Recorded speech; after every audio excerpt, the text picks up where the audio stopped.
If one day an empath suddenly becomes quiet, speaks less, and appears less often in emotionally charged conversations, do not rush to assume that they are collapsing.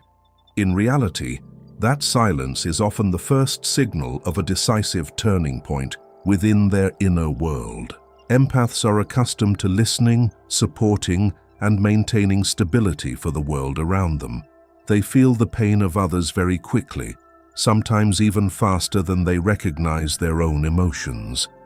Yet when someone continuously lives in the role of the emotional stabilizer for everyone else, they easily forget that they, too, need rest, need to be heard, and need to return to their own center. The moment they choose to step back is the moment the process of inner restructuring begins, a necessary pause that allows them to truly listen to their own voice and reconnect with their authentic self. Carl Jung's psychology offers a profound lens for understanding this. According to Jung, true maturity does not arise from maintaining a strong external image, but from having the courage to face the darker corners, the wounds, and the forgotten parts of the soul. In this video, we will explore why silence, withdrawal, anger, and sorrow can become the first steps toward the greatest comeback of an empath's life. And if you have ever felt that you have given so much that you nearly lost yourself in the process, stay until the end of this journey. You may discover that your current state is not the end point, but rather the beginning of a deeper spiritual awakening than you have ever known. 1. What does the withdrawal of an empath mean? In the flow of life, there are moments when a person's silence carries more reflective weight than any detailed explanation ever could. We often witness individuals who were once constantly present, those who acted as a broadcasting station of compassion, always ready to absorb the emotional storms of others, suddenly becoming unusually quiet. Heart-to-heart conversations grow sparse, and the wise advice that once flowed effortlessly gives way to a still and empty space. From an ordinary perspective, such an abrupt change is easily labeled as instability, a sign of exhaustion, or the collapse of a soul slowly losing itself. Yet if we look beyond the surface of this withdrawal, we begin to see a different truth. For an empath, stepping away from the world is not merely avoidance or surrender to pressure.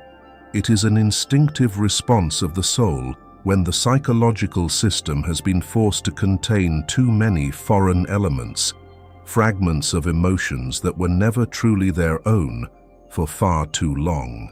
After years of directing their entire psychological energy, libido, outward to soothe the world, a call from the depths of the inner self begins to demand balance.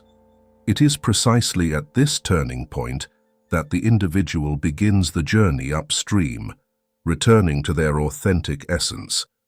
In Jung's depth psychology, such periods of retreat represent a harsh yet necessary process of inner reorganization. When someone spends too much time operating according to social expectations and conditioned reactions, their center easily drifts away from the true self. Empaths often grow up with an exceptionally refined persona, a social mask of perfection. They become the understanding one, the peacemaker, the emotional anchor. They master the ability to read the emotional atmosphere of others, even before they have learned to define their own pain. Over time, this rescuer mask earns them admiration and social approval. Yet it simultaneously becomes a barrier separating them from their authentic identity. At a certain point, the psychological system begins sending warning signals that the old structure can no longer support one's inner life. This shift does not come through dramatic events, but through a quiet fatigue from carrying the weight of the world. It often appears as a strong need for solitude, even if it makes the person fear they have become selfish. Yet in Jungian thought, this marks a positive turning point. As Jung expressed, one does not become enlightened by imagining figures of light, but by making the darkness conscious. Spiritual maturity does not arise from painting a flawless image of brightness before the world. It begins the moment we dare to turn inward into our own darkness and confront the neglected needs, violated boundaries, and unnamed wounds that dwell there. This withdrawal is, in truth, a great redirection of energy. The psychological energy once used to heal others now returns to restore the self. Imagine a river that has flowed along the same path for years, suddenly discovering a new riverbed. The initial turbulence may feel disorienting, but the new current will eventually build a stronger and more stable ecosystem within the inner world. It is similar to a garden that, after many abundant seasons, becomes depleted of nutrients. For the garden to flourish again, the gardener cannot simply continue planting endlessly. The soil must rest, be turned over, and regenerate from deep within. The barren season may appear dry and lifeless, yet it is precisely this period that prepares the ground for the next spring bloom. The silence of the empath is exactly this process of letting the soil rest. Within the space created by withdrawal, the most essential questions of identity and genuine desire finally have room to speak. This marks the beginning of what Jung called individuation, the central journey of his psychology. It is the path through which a person sheds imposed patterns, loosens the persona mask, and returns to the center of the self. When an empath begins speaking less and declining exhausting roles, they are not disappearing. They are undergoing psychological rebirth, learning to preserve compassion while building self-respect and healthy boundaries. When this inner restructuring completes, the empath emerges as a different person, still sensitive and understanding, but no longer controlled by that sensitivity. What once felt like a burden becomes a conscious strength. This is not the end of kindness, but the beginning of a deeper and more sustainable awakening. If you have ever experienced periods of silence, withdrawal, or the feeling that you have somehow changed, do not rush to worry. In the next section, we will explore why these signs that appear to be collapse may actually mark the beginning of an inner awakening. Stay with us to understand what is truly happening inside an empath when the journey of transformation begins. 2. Empaths have carried the emotions of others for too long. Sensitive souls often carry life stories that are rarely spoken aloud. From the outside, they appear calm, wise, and deeply understanding, always the stable refuge when others are caught in emotional storms. Yet behind that peaceful appearance lies a harsh reality. They have spent far too many years immersed in the ocean of human emotion, until the boundary between their own pain and the sorrow of the surrounding world becomes blurred. In truth, what exhausts an empath is not merely their innate sensitivity, but a deeper psychological mechanism. They unconsciously treat the soothing of other people's emotions as a personal responsibility that cannot be refused. This process unfolds quietly but powerfully. Whenever someone expresses distress, the empath immediately feels compelled to act in order to relieve that person's suffering. When anger erupts, they instinctively try to regulate the emotional atmosphere. When a relationship becomes strained, they are always the first to attempt reconciliation. These reactions do not arise from external commands, but from an automatic reflex of the soul in response to instability.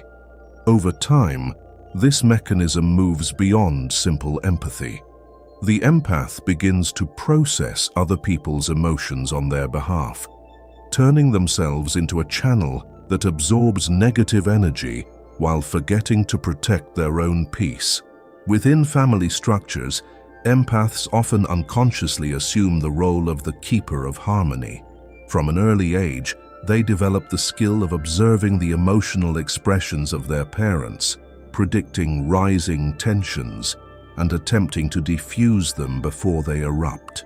In romantic relationships, they easily transform into endlessly tolerant partners, willing to sacrifice their own needs in the belief that their patience can heal the wounds of the other person. Even in the workplace, they inadvertently become emotional sponges that absorb the pressure of the entire group, a place where anyone feels safe to unload their psychological burdens. The tragedy lies in the fact that when this role repeats itself long enough, the boundary between empathy and emotional substitution disappears entirely. True empathy means understanding another person's feelings while maintaining the stability of one's own inner center. Emotional substitution, however, is a psychological invasion in which the empath begins carrying burdens that were never theirs, blaming themselves for the sadness of others, and placing the needs of the world above the voice of their own inner life. To understand this pattern, we must look back at early life through the lens of depth psychology. Carl Jung noted that many adult psychological tendencies begin as childhood survival strategies. When a child grows up in an emotionally unstable environment, learning to read subtle emotional signals becomes a necessity. They watch tone, expressions, and moods closely to know when to stay silent or behave carefully in order to maintain fragile stability. Although this mechanism helps the child adapt to an unpredictable environment, it later becomes an invisible chain in adulthood. The empath continues operating along the same path, always observing, always adjusting, and always prioritizing external stability over inner peace. As Jung warned, until you make the unconscious conscious, it will direct your life, and you will call it fate. When unconscious patterns are not brought into the light of awareness, they continue to control our lives, while we mistakenly believe they are simply our destiny or natural personality. I remember one evening after work when Emily shared her story with me.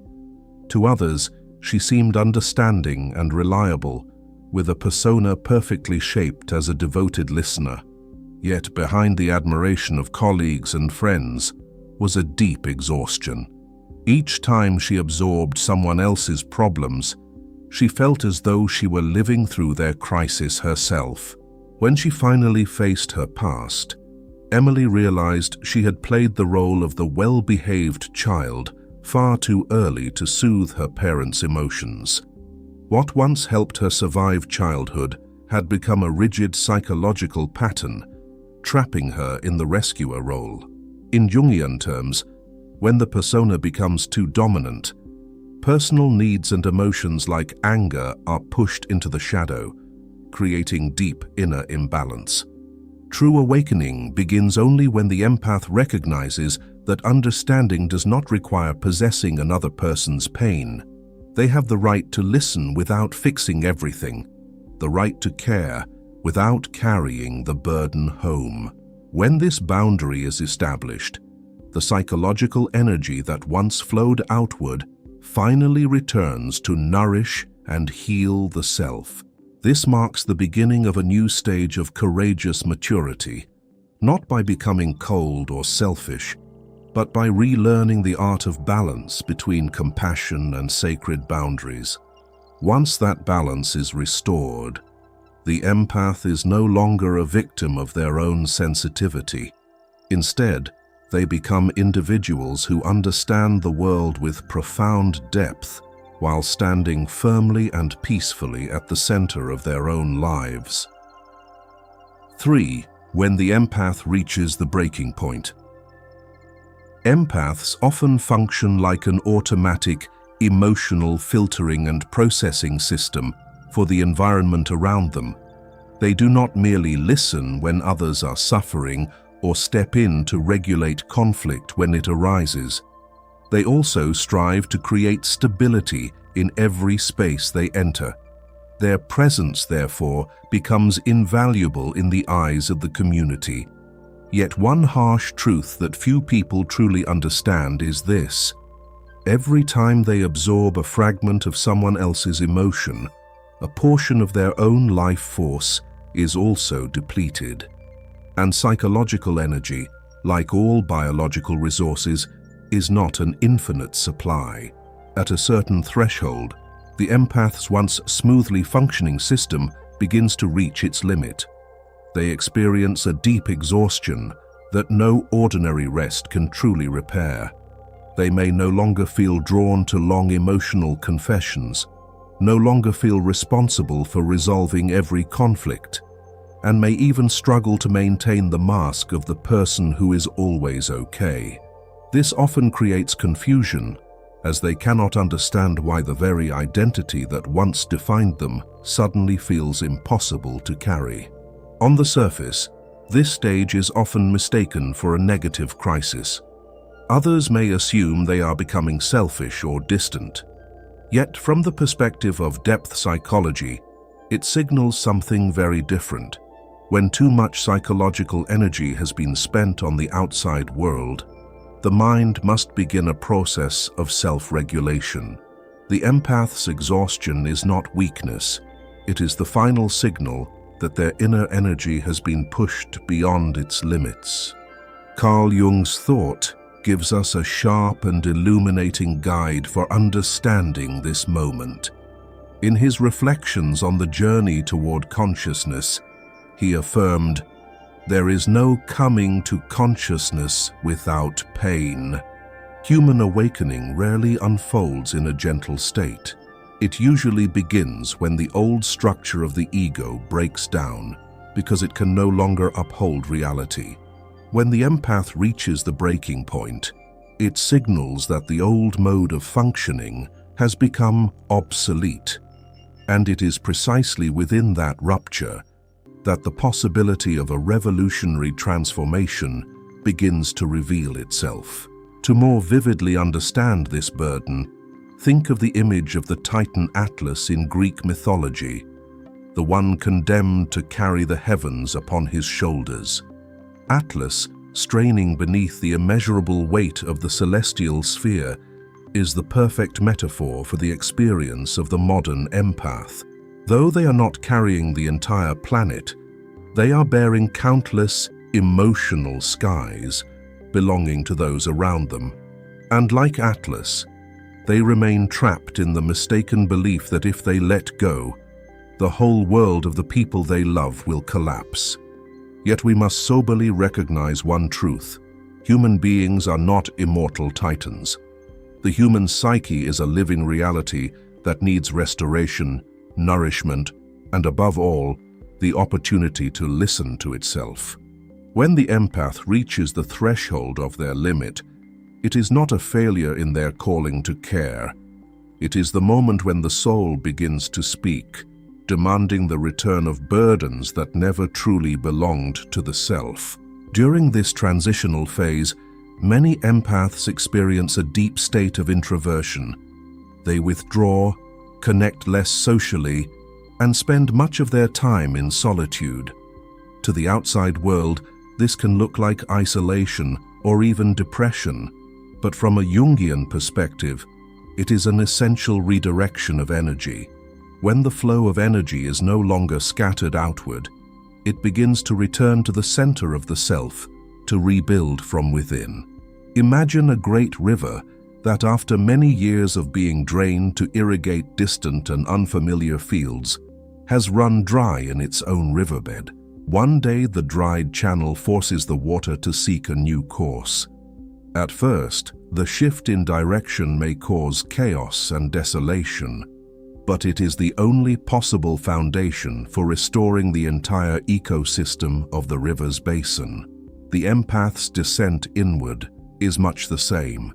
This is when they begin to face the long-forgotten parts of themselves, their original emotions, their repressed needs, and the deep wounds that had been hidden beneath the duty of taking care of the world. This confrontation will inevitably cause inner turmoil. When the empath no longer plays the role of an emotional processing plant for everyone else, they are often stunned to realize just how much unprocessed exhaustion they themselves have been carrying. Yet this very acknowledgement becomes the first brick in the foundation of true healing. Only when we dare to stop and look deeply into our own wounds can we begin the work of transformation. If you find yourself lost in exhaustion, if carrying the emotions of the world has become too much, remember this: you are not collapsing. You are reaching an important threshold of psychological maturity. The breaking point is not the end of your compassion. It is the moment you begin laying down burdens that were never yours to carry. It is the beginning of reclaiming real strength, not from self-sacrifice, but from the integration and freedom of your own soul. 4. Anger, the first sign of awakening. For an empath, anger often appears like a strange entity, an uninvited intruder entering a personality structure that has been shaped for decades by gentleness and compassion. Individuals known for their boundless empathy, who have always stood on the side of other people's pain, suddenly, one day feel the hot current of indignation rising within them. Sometimes it simmers like a nameless irritation. At other times, it erupts with such force that even they are left stunned. For someone who has always played the role of calming conflict, becoming the source of anger feels like a deeply unsettling psychological shock. This moment often throws the empath into profound confusion. They begin questioning what is happening within them. Have they become bitter? Is the goodness they once took pride in fading away? Yet, if we examine this through the lens of depth psychology, we see that such anger is not a sign of moral decline. On the contrary, it is the first signal of a powerful inner awakening. Throughout development, empaths often build a strong persona, the image of being a good person, always understanding and agreeable. This mask earns them acceptance, but it also teaches them to endure too much.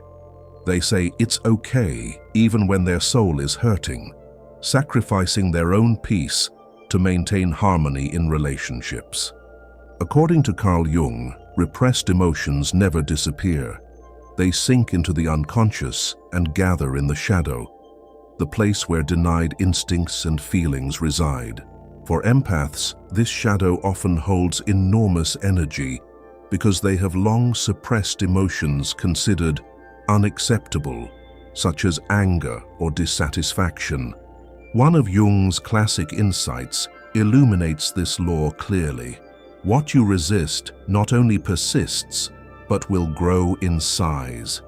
The more we try to deny something, the more stubbornly it remains, and the more quietly it grows. An empath's anger is rarely the result of one isolated event. It is the consequence of hundreds of past moments in which they betrayed themselves. It lives in the times they nodded yes, when their heart longed to refuse. In the nights they stayed awake, listening when their body was already exhausted, and in the pain of giving endlessly, without ever receiving equal appreciation in return. Over time, these repressed experiences settle like psychological sediment, and when the threshold of endurance is finally reached, those layers begin to shift and erupt. At that point, anger is no longer acting as a destroyer. It becomes a messenger, announcing that an important part of the self is trying to reunite with consciousness. I first heard Ginger's story after a workshop on psychology and emotional healing. She had always been the one everyone turned to, a devoted listener who believed caring for others' feelings was simply who she was. But after many years, irritation began to rise every time her phone rang. Instead of compassion, she felt exhaustion and feared she was becoming selfish. Through inner work, Ginger realized a painful truth. While she had always been there for everyone else, she had been alone in her darkest moments. Her anger was not cruelty, but the self-protective response of a soul used for too long. In Jungian terms, it was the shadow emerging, giving voice to the part of her that was reclaiming its right to limits and self-worth. When the empath dares to accept their anger instead of running from it, a remarkable transformation begins. They become more honest about uncomfortable emotions, learn to say no to overwhelming demands, and begin cleansing their lives of toxic relationships that existed only through one-sided sacrifice. These changes may shock the outside world, but for the individual, they are acts of self-rescue, a way of finally ceasing to betray themselves. When anger is integrated properly, it does not stand in opposition to compassion. It becomes compassion's guardian, reminding us that kindness must never come at the cost of losing the integrity of the self. It provides the energy needed to establish sacred boundaries and protect core values. So, if you are experiencing strange waves of anger, do not rush to judge yourself. This may not be a sign of collapse, but a moment in which the imprisoned parts of you are finding their way back toward the light. In the journey of individuation, anger can sometimes be the clearest proof that you are learning to stand on your own side and becoming more whole than ever before. If these reflections are helping you understand yourself and the inner journey of an empath more clearly, take a second to press like, share the video so that others may also find a sense of recognition, and do not forget to subscribe to the channel so you can continue exploring deeper perspectives on Jungian psychology, emotional healing, and the journey back to your true self. 5. Grieving things that never truly existed. In the human journey, some sorrows do not arise from losing something tangible, but from the shocking realization that the things we once placed all our faith in never truly existed at all. This is a quiet kind of tragedy. It is not dramatic or loud, yet it seeps into the deepest layers of the heart. For many empaths, that moment feels like the final velvet curtain being pulled aside, exposing a stark truth. The ideals they poured their whole being into nurturing were, in fact, only a personal myth they had woven for themselves to soothe reality. After anger, the fire that signals violated boundaries begins to cool, and another emotional state emerges, gentler, yet carrying the full weight of deep contemplation.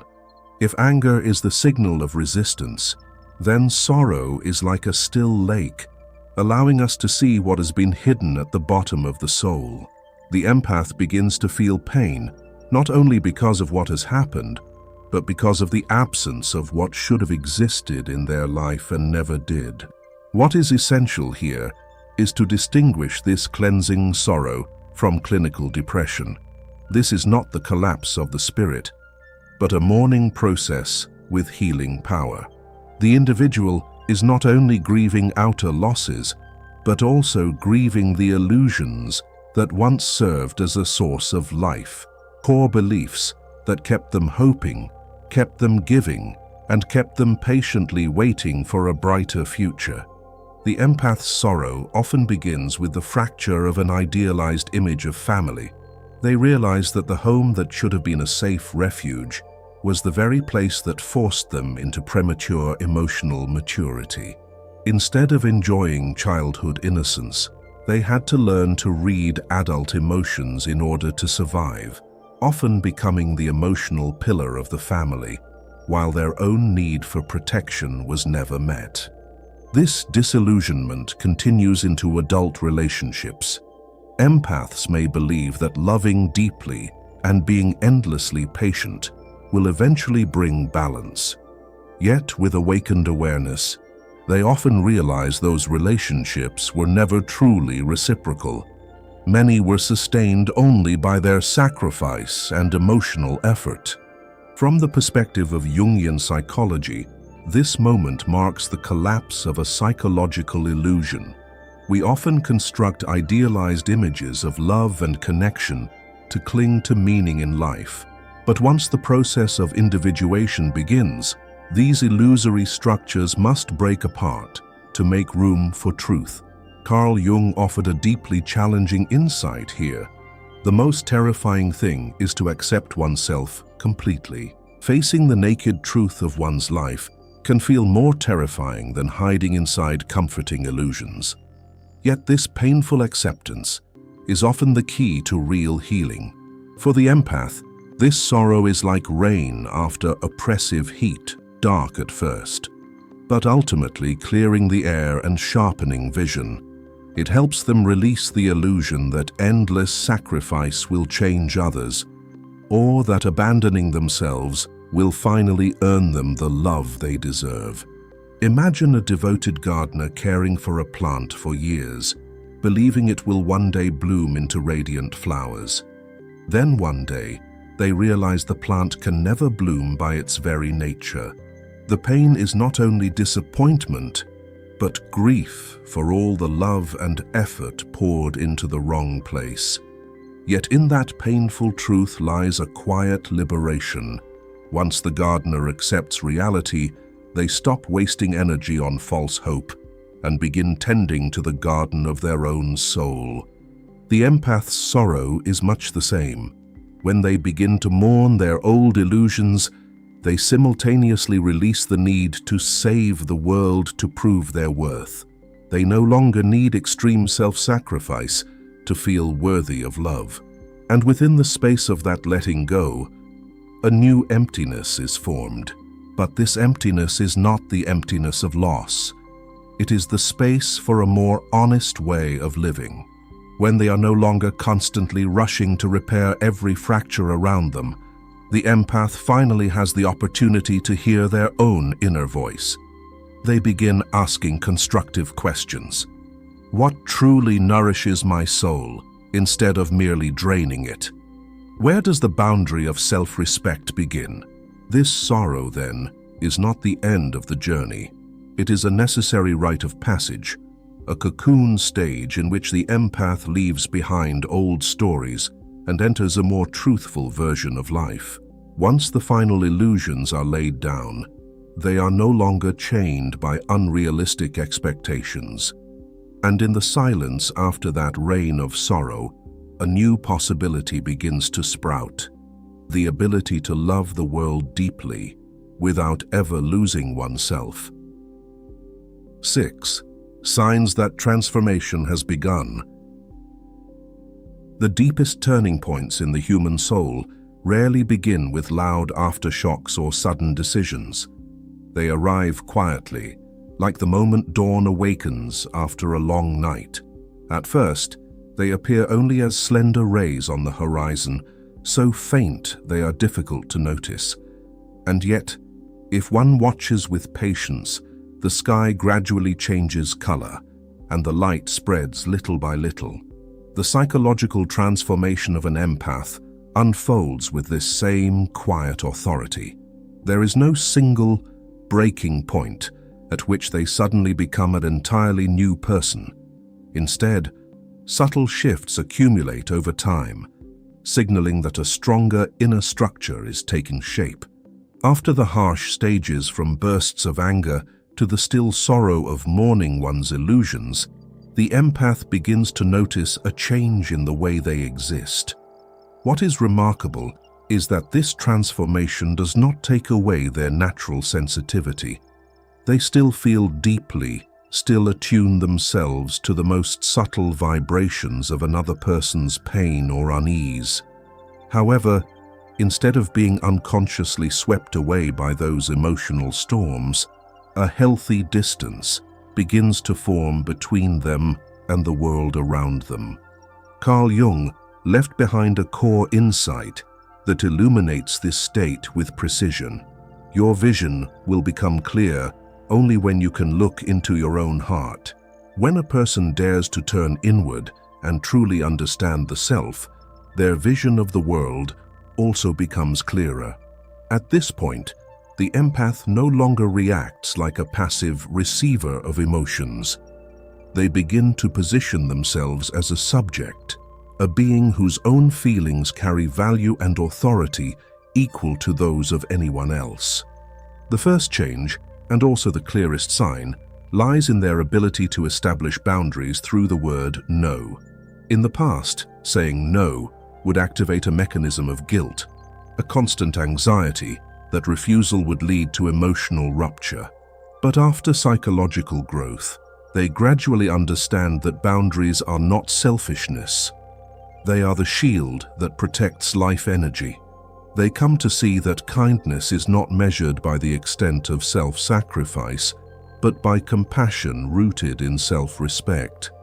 The second change takes place in the way they receive the emotions of others. A mature empath does not lose compassion. They simply change the way they practice it. Instead of absorbing other people's wounds like an endless sponge, they learn to listen with conscious presence. They can understand pain without dissolving themselves into it. This is the mark of ripened compassion, empathy that does not require sinking alongside another person, but instead offers support from a grounded and stable position. The third change appears in the shift within their relational ecosystem. In the past, many empaths were drawn into the orbit of people who needed to be saved, unstable souls whose healing gave the empath an illusion of personal worth. As transformation unfolds, these patterns gradually lose their appeal. The empath begins seeking a two-way connection where care flows in reciprocity. They feel more at peace around people who can take responsibility for their own emotions. This change is evidence of a major psychological step forward, moving from the pursuit of value through sacrifice to the pursuit of connection through balance and self-respect. The fourth change is the elevation of intuition. Intuition has always been the empath's instinct, but in the past, it was often manipulated into serving the needs of others, detecting instability in order to rush in and become someone's anchor. After transformation, intuition becomes sharper and more protective. Instead of rushing to fix every problem, they use it to recognize which inner landscapes are safe and which situations are toxic. They learn to listen to signals from within before allowing themselves to step into any emotionally complex connection. Finally, the most decisive change is their new relationship with solitude. For an emotionally immature empath, solitude feels like a frightening emptiness, a place where the fears once hidden beneath constant caretaking suddenly take form. But after this inner journey, solitude becomes a sacred place of restoration. In that quiet, they no longer feel guilty for resting, nor do they need to prove their existence through acts of service. Solitude is no longer a deprivation. It becomes a safe space where they can reunite with themselves. From the outside, these changes may appear small, but for the empath, they are nothing short of an inner revolution. They are no longer living as an emotional processing system for the world. They begin living from the center of their own being. And from that stable inner center, their compassion is no longer a draining burden. It becomes real, sustainable, clear, and free. 7. The environment resists when the empath changes. True psychological transformation in a human being rarely happens in silence. On the contrary, it often sends powerful shockwaves through the surrounding relational system. When an empath begins the journey of change, the old peaceful world they once knew immediately starts sending signals of resistance. Relationships that once seemed stable suddenly become fragile. People who once felt comfortable receiving the empath's limitless giving now become confused, even angry. A sense of uncertainty rises, causing the empath to question whether they are going in the wrong direction. Yet, from the perspective of systems psychology, this is an inevitable reaction. When one part of a system begins operating according to a new mechanism, all the other parts are forced to restructure in order to adapt. For many years, the empath has persistently played the role of an emotional receiving station, the unconditional listener, the peacemaker in every conflict, the person willing to sacrifice personal needs to maintain an artificial balance. Over time, this role does not merely become part of their identity, it also becomes an unspoken contract that the people around them have grown accustomed to benefiting from. So when the empath changes, when they refuse to respond according to old patterns, those who once depended on them feel unsettled, as though they have lost a familiar support they had taken for granted. In family life, this becomes especially clear when the empath stops acting as the filter of emotional harmony. The tensions they once silently absorbed now begin to come into the light. In romantic relationships, when they no longer rush to soothe the other person's emotions, the partner may easily feel rejected. In friendships, when they are no longer willing to serve as an emotional dumping ground for endless repeating problems, resistance arises in the form of blame or disappointment. These reactions are rarely gentle. They appear in many forms: accusations of selfishness, subtle manipulations designed to trigger guilt, or cold silence meant to force the empath to doubt their own decisions. Pressure from the outside world easily awakens childhood psychological wounds, the fear of abandonment, and the fear of disappointing others. When this instinct rises, the empath often longs to return to the old, pleasant version of themselves, even if the price is the wholeness of their own soul. Yet Carl Jung's thought offers a deeply authoritative answer to this painful dilemma. The most important problems of life are fundamentally insoluble. They can only be outgrown.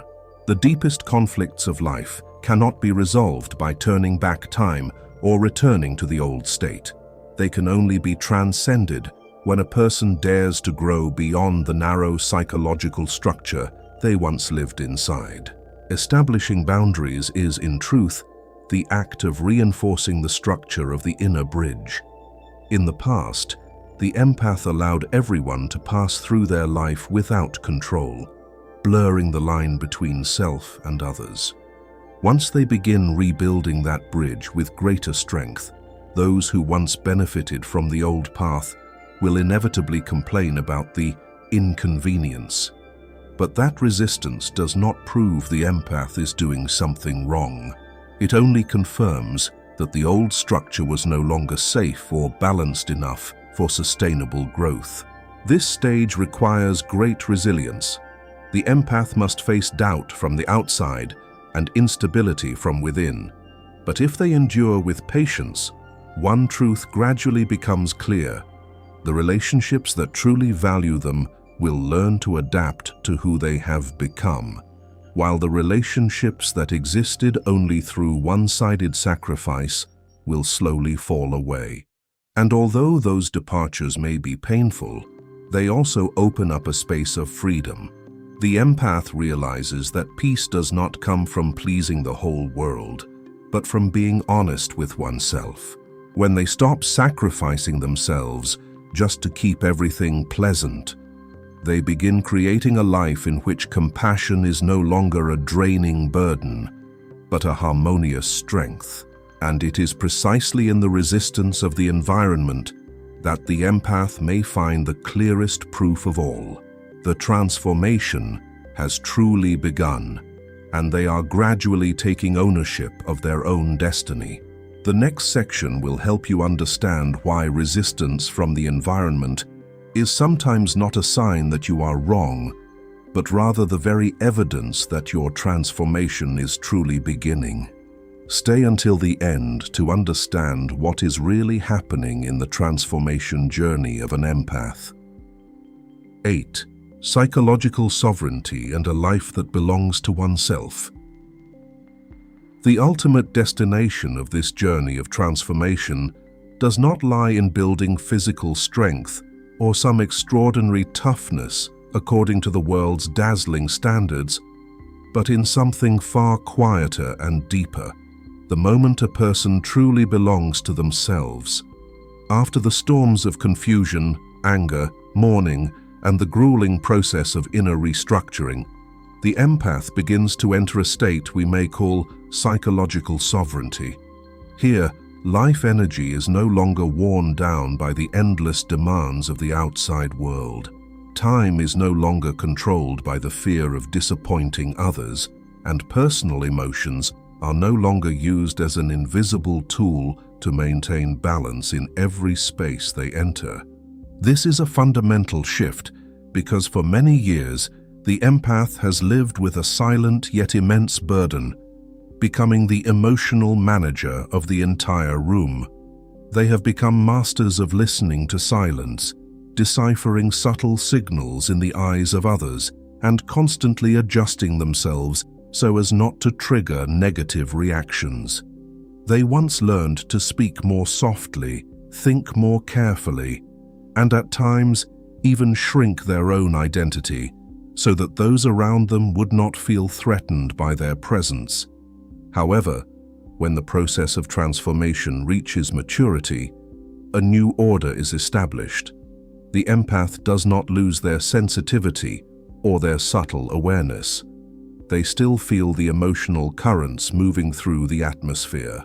But now, they no longer carry the responsibility of fixing or reconciling everything. They no longer step into relational spaces as an automatic emotional stabilization system. Instead, they show up with more clarity, honesty, and wholeness than ever before. Through the lens of Carl Jung, this change is the living expression of the process of individuation. It is the singular path on which a person gradually leaves behind social roles, the persona mask, and returns to the center of the self. As Jung once reflected, the privilege of a lifetime is to become who you truly are. The greatest privilege of a human life is not to receive applause from the crowd, but to have the courage to become oneself.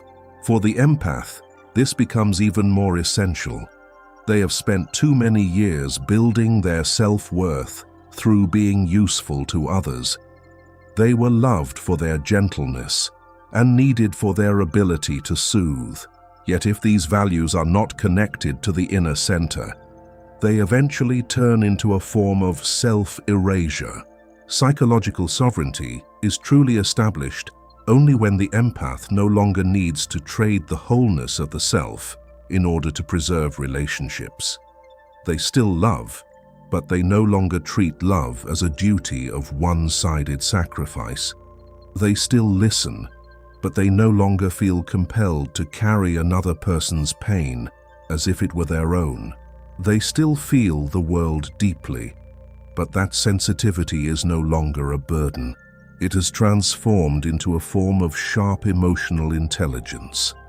My friend Penelope shared her story with me one quiet afternoon, when our conversation happened to turn toward the subject of exhaustion in relationships. She had once been the emotional support for the suffering of friends, colleagues, and family alike. She took pride in her capacity for understanding, but over time, that very pride became the chain of her burnout. Every phone call that required listening drained her energy yet again. When she finally faced herself honestly, Penelope realized that much of her life had been shaped by the fear of other people's instability. Without realizing it, she had become a professional emotional manager for the world around her. According to Jung's concept, this is the moment when the persona mask has grown too rigid and has completely overshadowed the center of the self. When Penelope realized this, she began to set sacred boundaries. At first, the change made her anxious about being seen as cold, but gradually, she came to understand one truth. When she stopped trying to regulate everyone else's emotions, a new inner space opened within her. In that space, she could truly rest, listen to her inner voice, and build relationships grounded in two-way reciprocity. This transformation did not alter Penelope's profound nature or her subtle sensitivity. It only changed the way she used those qualities. Her empathy was no longer tied to losing herself, but had become integrated into a more balanced psychological structure. That is the essence of psychological sovereignty. Not isolation from the world, but the ability to stand firmly within life without having to sacrifice one's wholeness in exchange for artificial peace. The empath who emerges after this journey is not an old version that has merely been patched back together, but a new being that has been reborn. They still love deeply, still connect sincerely, but they have learned not to turn love into self-destruction. In this state of sovereignty, life has finally returned to where it belongs, under their own conscious stewardship.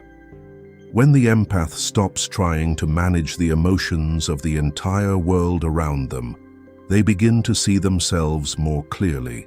They recognize the old patterns that have guided their life for too long and gradually let go of the illusion that they must save others to be worthy of love. Step by step, they learn to build healthy boundaries, where compassion remains, but no longer comes at the cost of self-erasure.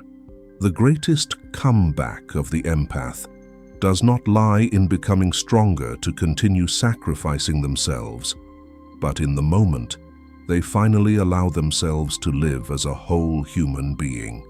And this message is not meant only for empaths, but for anyone who has lived too long for others to the point of forgetting themselves. If this story resonates with you, take a moment to press like and share the video so that more people may find recognition and comfort in their own journey. And do not forget to subscribe to the channel so you can continue walking with us through the next videos, where we will explore more deeply the psychology, healing, and the journey of returning to oneself.